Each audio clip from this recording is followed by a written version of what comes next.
সব শ্রেণীর বাংলাদেশ ও বিশ্ব পরিচয় বইয়ে মুক্তিযুদ্ধের ইতিহাস তুলে ধরা হয়েছে বহু নেতার অবদান। শেখ মুজিবুর রহমান, জিয়াউর রহমান, মাওলানা আব্দুল হামিদ খান ভাসানী, সেই সাথে জাতীয় 4 নেতা, সামরিক নেতৃত্বে জেনারেল এম.এ.জি. ওসমানী, সবার নামই উল্লেখ করা হয়েছে যথাযথ গুরুত্বের সাথে।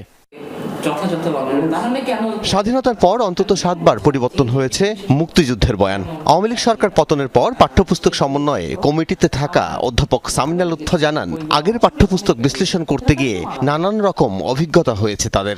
তা আমি পড়তে পড়তে নিজে অবাক হয়ে গেলাম যে প্রাচীন বাংলার রাজধানী কোটালীপাড়ার কাছে কোথাও ছিল এরকম একটা জিনিস অ্যাড হলো। তো ওইটা দেখে আমি সেটা কি সত্যি নাকি, 20-এর ভার্সনে এটা ছিল না, কিন্তু 21-এ চলে আসছে।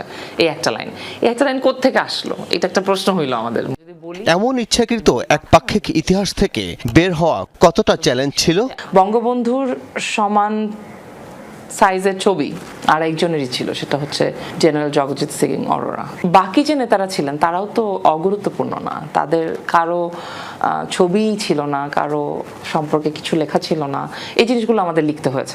রাজাকার সহ 1971-এর স্বাধীনতা বিরোধীদের ঐতিহাসিক অপরাধের বর্ণনায় কোনো শিথিলতা বা মার্জনা করা হয়নি, বরং তাদের কর্মকাণ্ডকে বাংলাদেশের ইতিহাসের অন্ধকারতম অধ্যায় হিসেবেই রাখা হয়েছে।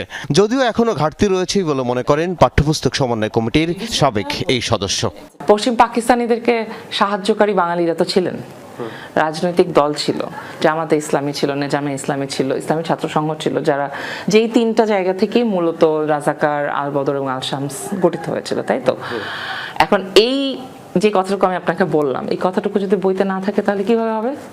শেখ হাসিনার শাসন আমলের কথা উঠে এসেছে অনেক পাঠ্যে। বিশেষ করে নবম-দশম শ্রেণীর বাংলাদেশের স্বাধীনতা অধ্যায়ে শেখ হাসিনাকে পরিচয় করিয়ে দেওয়া হয়েছে গণহত্যাকারী ফ্যাসিস্ট হিসেবে। বলা হয়েছে ভয়াবহ দুঃশাসন চালিয়েছে তার সরকার, কায়েম করেছিলেন চোরতন্ত্র।